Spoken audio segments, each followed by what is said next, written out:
Hey everyone, welcome back to Mr. Hound's class. And today we're going to be doing UFLI lesson 49, day 1, where we're reviewing the digraphs. So let's go ahead and take a look. First, we're going to start with phonemic awareness. And so we're going to start with blending. So when I go sh, you go s,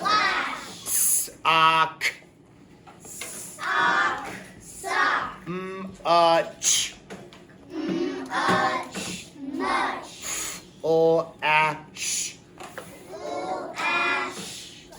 Ooh, they threw a blend in there. FL, full. Anywho, now we're going to segment. So if I go path, you say path. TH. Cool. Mash. Mash. Clock. Clock. Good. And then chest. Chest. Okay, they had the ST blend at the end. All right, good. Now we're going to do our visual drill. So when you see the grapheme, you tell me what it says, or the phoneme. Ready? Whoa. Someone said ch. This doesn't say ch. It would say ch if there was a ch, which is short U, but this just says ch. What about the next one? Or still got this tongue out, but one of them is voiced, so it goes. The other one is unvoiced, so it goes. It's like you can't even hear it. It kind of sounds like a kettle boiling. Anywho, next one. Comes after a short vowel.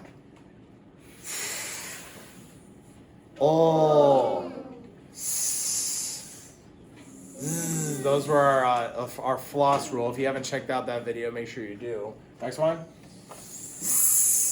Or z. I,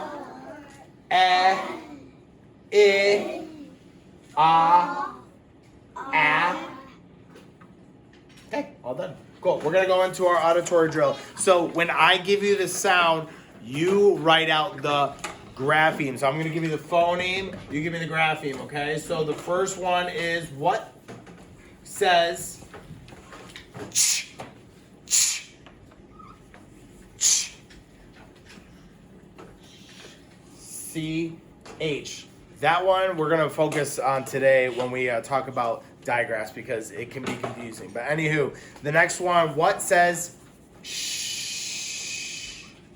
This one I feel is like the easiest digraph because every time I say it, I go shh. Okay, next one we're gonna do is what says it's not almost like you don't even hear anything. Yes, that is TH unvoiced. So like in the word math, it's like you feel your mouth, but you almost don't hear anything.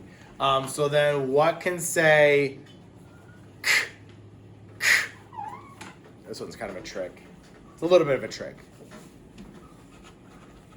So the digraph CK does, but also K by itself like kite and C by itself like cat.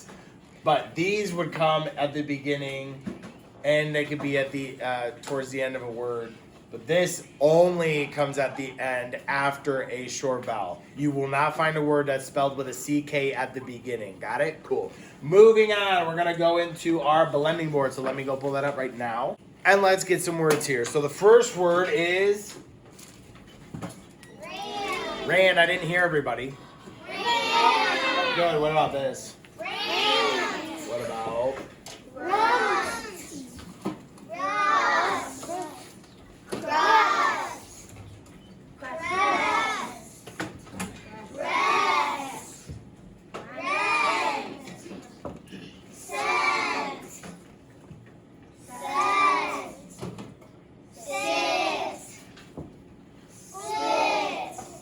Wait, what is this word?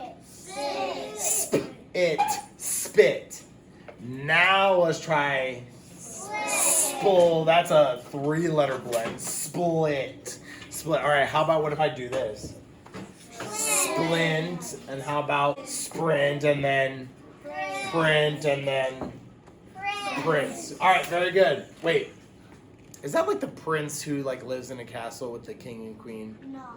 No, it sounds very close to prince, but this print is like when you make a copy of something, it prints out of a copier. So it sounds like a homophone. But anywho, moving on to our last section where we're going to do our new concept. So let's take a look at that. So our new concept is not really that new. We are reviewing digraphs, which we have learned. So digraphs are two consonants that come together to make one sound. I usually say two letters that make one sound, but consonants is more specific because two vowels that make one sound is like a vowel team, which we'll learn about later. But anywho, let's take a look.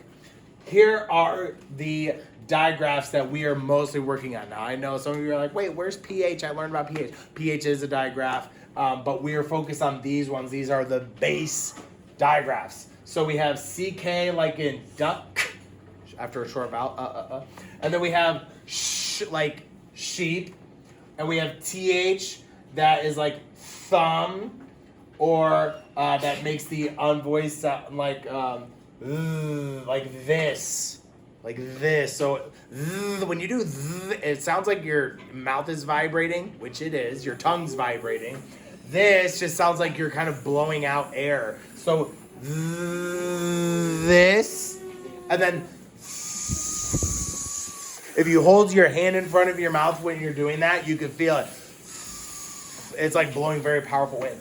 And then CH, like chicken. Okay, moving on. Next slide.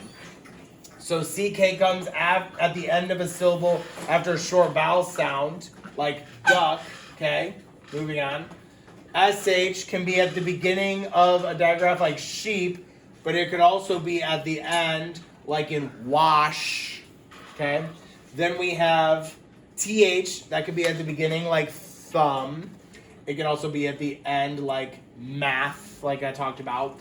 Then we have the other TH that could be like this voice. No, wait. There's no TH at the end. That's telling you that the only TH that will be at the end is the like math one. They don't have a vibrating TH at the end of a word. It would only be at the beginning. So there's a clue there for those of you who are like, I can't remember. That can help you. All right, now the last one that we were talking about was CH. It can be at the beginning of a word like chicken, but it could be also at the end of a word like lunch. Or like my favorite word like that has a CH digraph is church, because it is a word that has CH at the beginning and CH at the end. It's kind of cool. But anywho, moving on from that. Before we even walk away from this though, CH I want to be very careful with, because I have friends that if we have words like truck is spelled with like TR, but if people aren't saying it carefully, they could say it like truck, and it sounds like a CH, and I have friends that misspell words because of that. We have to be very careful with enunciating. Is the CH sound. When we say truck, it's actually truck. So we have to be careful about how we spell those things, because I know truck's not the only word, it's just an example, but be careful with enunciating our sounds. Got it? Cool. Moving on. We are not going to write anything, we're going to practice, so let me read the first few.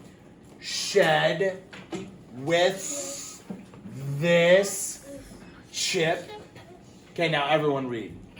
Much with them this back math flash shock checks. Ooh, that one was a fun one. All right, we're all done, so give us a round of applause, pat on the back, kiss on the brain. We will see you next time.